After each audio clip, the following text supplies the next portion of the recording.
Olá, é muito bom a gente poder estar mais uma vez juntos, embora não presencialmente, fisicamente, mas conectados pela internet, podemos estar juntos e eu posso levar até você um pouquinho da palavra do Senhor. Nós estamos de certa forma ainda limitados, mas isso incentiva que possamos em nossas casas, com a nossa família, nos dedicarmos ainda mais ao culto familiar. Eu espero que essa mensagem chegue até você em boas condições, que você e sua família estejam desfrutando de paz, de saúde. E se houver qualquer crise, se houver qualquer problema, tenha certeza de que Deus vai estar aí com você e vai te abençoar e vai te sustentar.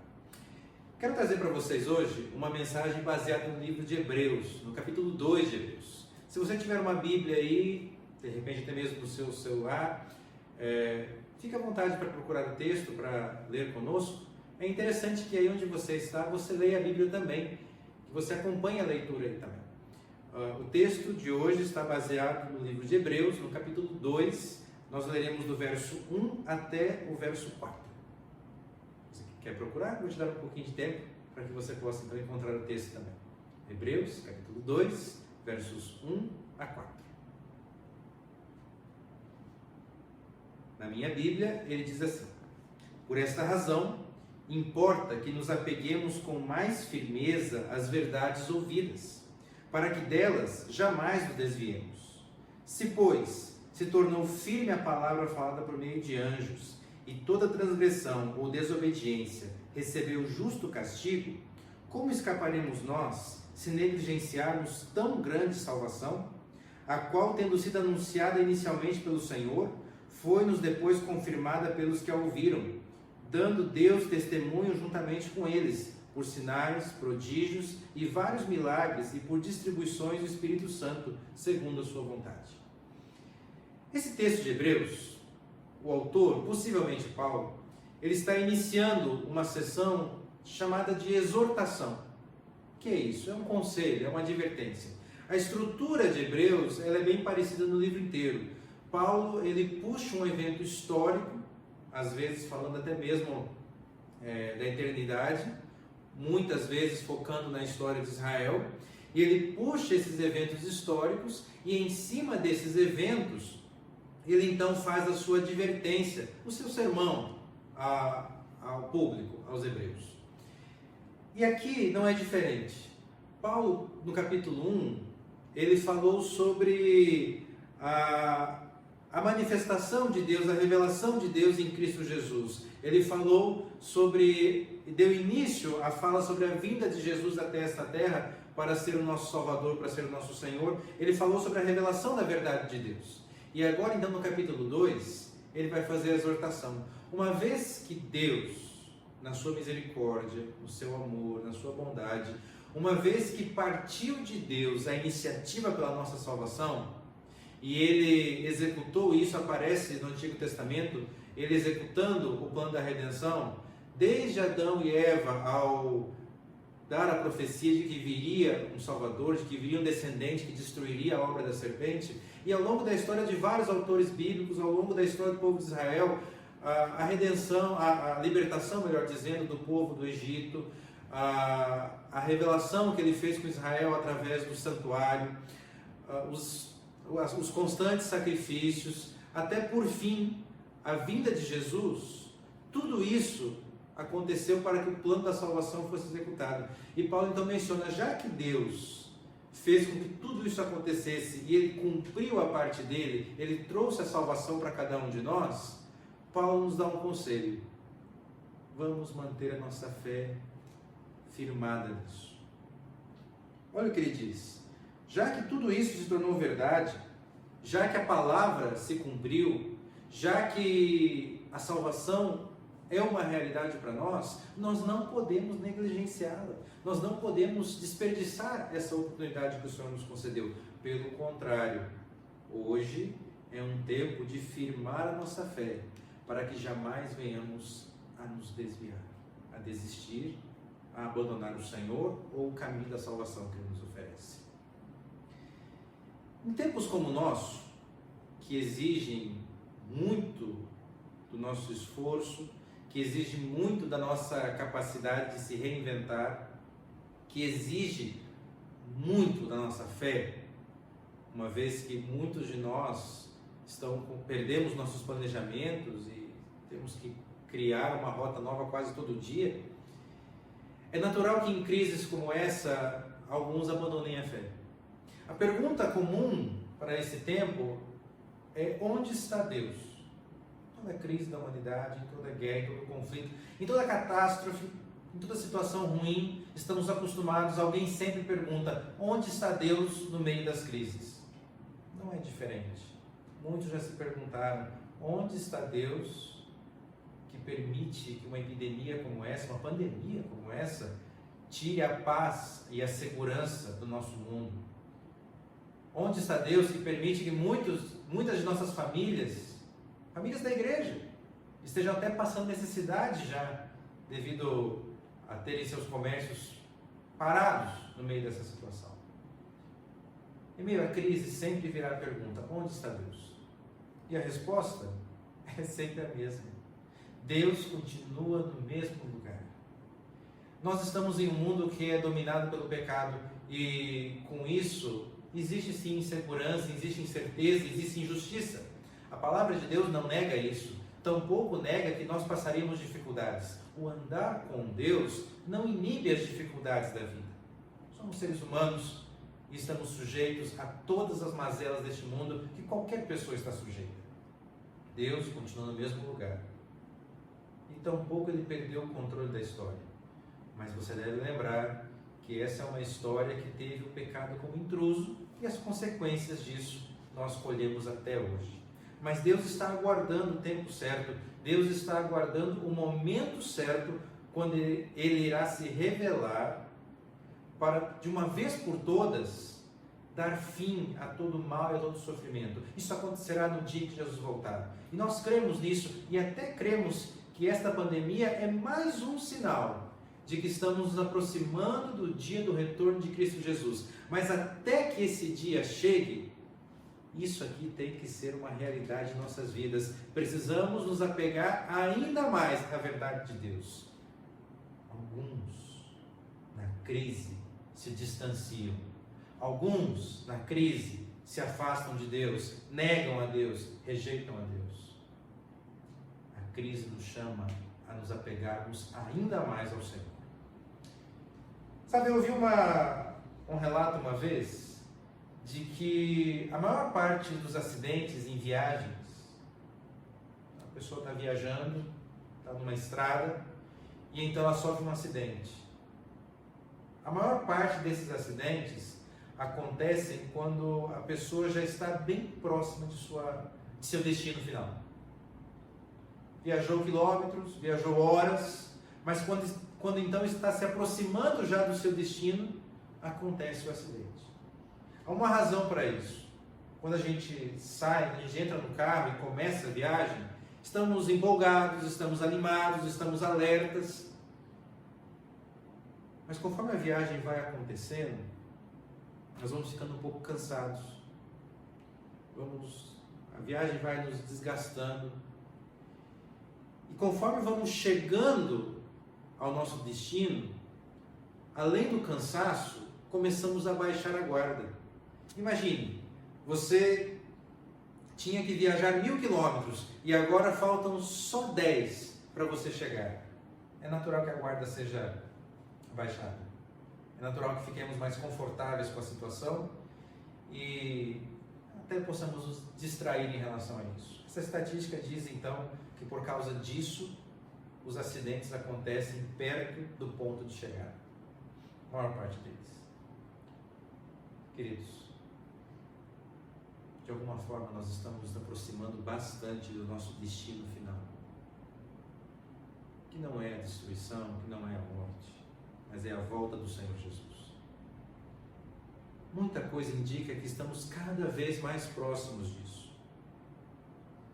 Afinal, mais de 2000 anos já se passaram, desde a primeira vez em que Ele veio a este mundo. E já estamos cansados de tanto viajar nessa terra. Alguns de nós vivemos pouco ainda, mas já vimos muitos caírem, já vimos muitos descansarem, esperando que essa promessa se cumpra. E eu creio que ela não vai demorar muito para se cumprir. Nós estamos nos últimos quilômetros da nossa jornada para o céu. Não é hora de desistir. Se até aqui você chegou, se até aqui você conseguiu chegar, se você teve fé, teve confiança em Deus para chegar até hoje, não desista. Não pare agora. Sabe aquele ditado? Nadou, nadou, nadou e morreu na beira da praia? Você não pode ser um desses. Se nós chegamos até aqui pela fé, a mesma fé vai nos sustentar até o dia do retorno de Cristo Jesus. Mas eu preciso te alertar, eu preciso te advertir.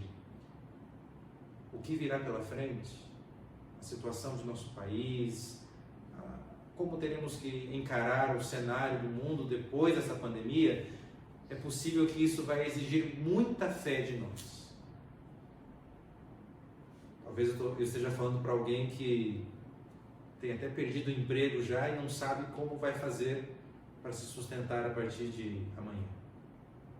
Talvez eu esteja falando para um comerciante, um empresário, que está vendo que está chegando o início de um novo mês, tem a folha de pagamento e não sabe como vai fazer para cumprir com isso. Talvez eu esteja falando para um autônomo, um profissional liberal, que está lutando para conseguir manter os seus clientes. Ou talvez eu esteja falando para alguém que está enfrentando a doença, ou está até com muito medo de enfrentar a doença. Muitos são os que estão sucumbindo pela ansiedade nesse momento. Independente de como a crise esteja se revelando a você, e talvez é verdade que eu possa falar para alguém que nem está tão preocupado assim. Independente disso, não faz tanta diferença. A diferença, o ponto crucial aqui, é que não importa a situação, a circunstância da vida para cada um de nós hoje. O que importa é que precisamos continuar confiando no Senhor. E se a situação exigir muita fé, que tenhamos mais fé ainda, que busquemos mais ainda o Senhor, e quanto mais difícil for a luta, que mais nos apeguemos a Deus. Eu me lembro do episódio de Jacó, quando estava com muito medo de confrontar o seu irmão Esaú, e se retirou do meio da sua família, do seu clã, para então passar aquela noite com Deus, e a Bíblia diz que ele lutou com Deus a noite inteira e disse ao Senhor: eu não vou te deixar até que o Senhor me abençoe. Eu preciso te pedir que faça a mesma coisa. Não deixe o Senhor até que a bênção chegue. Se for preciso lutar, se for preciso chorar, se for preciso se derramar por completo a Deus, o faça. Mas não abandone a fé agora. Não é hora de desistir. É hora de nos apegarmos ainda mais ao Senhor, porque a parte dele, ele fez. Às vezes nós queremos demais de Deus. Como assim? Deus nos deu a salvação. Ele nos deu Jesus. Cristo foi crucificado e foi morto, com muito sofrimento e tortura, para que eu e você pudéssemos ter a salvação. Salvação que Deus nos oferece de graça. Ele não nos pede nada em troca. Ele diz: aquele que crer em mim, aquele que confiar em mim, vai viver. O justo viverá pela fé. A salvação é dada de graça para cada um de nós. E eu te pergunto, se Deus já nos concedeu a salvação e a promessa da vida eterna, o que mais nós podemos exigir do Senhor? Eu entendo que algumas circunstâncias da vida nos forçam ao limite. Mas tente enxergar que além de através de toda a tempestade de problemas que possa estar acontecendo hoje, acima dessa tempestade, o sol da justiça, Cristo Jesus, está brilhando sobre nós. E em breve a tempestade vai passar. E então estaremos para sempre com o Senhor. Por isso, eu insisto, assim como o autor de Hebreus, possivelmente Paulo, eu insisto contigo, não desista. Deus fez a parte dele, o que parecia ser impossível, inclusive. Deus cumpriu essa parte. Por isso, se Deus foi capaz de descer a este mundo para assumir o nosso lugar naquela cruz e então morrer por todos nós. Por isso, importa que nos apeguemos com mais firmeza às verdades que ouvimos, para que delas jamais nos desviemos. Será que isso pode ser mais atual? Será que pode ser mais real? Importa que nos apeguemos com firmeza a essas verdades, porque a verdade de Deus, a palavra do Senhor e a nossa fé vão nos sustentar, vão nos guiar em toda situação que tivermos que enfrentar. Por isso confie no Senhor. Se apegue a Ele. Porque se você rejeitar a salvação, você não vai estar perdendo apenas mais uma oportunidade que essa vida trouxe e passou. Como todos nós já desperdiçamos algumas oportunidades. Se você rejeitar a salvação, aí sim, meu amigo, ou minha amiga, você estará perdendo tudo. Mas Ele está nos oferecendo tudo. E a única coisa que Ele nos pede, que confiemos nele, que nos entreguemos a Ele. Você quer firmar a sua fé no Senhor? Você quer firmar os seus pés no caminho do Senhor? Em primeiro lugar, não se deixe levar pelas circunstâncias. Circunstâncias não são prova da atuação de Deus em nossa vida. Ele prometeu que estaria conosco. Confie. Segundo lugar, não se deixe levar só por notícia ruim. Desligue-se um pouco das informações em excesso. Vá ler mais a Bíblia. Aproveite para ter mais comunhão com Deus. Procure notícias boas, você vai encontrar, mas acima de tudo, procure a boa nova do Evangelho, as boas notícias da salvação. Em terceiro lugar, confie por completo. Confie no Senhor de todo o seu coração. Como Jó, que no alto da sua crise em que ele literalmente perdeu tudo, onde ele mesmo achava que iria morrer, Jó afirmou: ainda que eu morra, eu tenho uma certeza, meu Redentor está vivo e um dia eu irei vê-lo. Ainda que tudo falhe, ainda que eu perca meu emprego, ainda que minha empresa venha fechar, ainda que eu tenha que enfrentar a doença, ainda que tudo dê errado, nosso Redentor está vivo. E esse Redentor vai um dia se levantar sobre esta terra e receberemos dele o convite a entrar no reino dos céus. Então, apegue-se a essa verdade. Confie ainda mais no Senhor e deixe Ele ser o seu Deus. Deixe Ele ser o seu Senhor.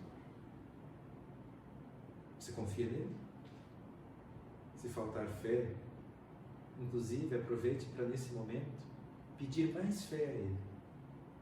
Aproveite para orar a Ele e dizer: Senhor, eu não consigo, eu tenho até dificuldade de acreditar, mas em nome do Senhor Jesus, me mantenha firme e não me deixe desviar, não me deixe desistir, me mantenha firme no Senhor. Você quer acreditar nisso? Você quer ter essa paz que vem do Senhor? Eu te convido a, nesse momento, orar comigo e entregar. E a gente fala muito disso, de entregar, e às vezes vira até um clichê no meio da religião. Mas agora a situação é justamente essa: entregue tudo ao Senhor. A sua parte eu sei que você está fazendo, então entregue e confie que Deus vai fazer. Ore comigo, fale comigo com o Senhor. Querido Pai, nesse momento, esse vídeo está alcançando várias pessoas.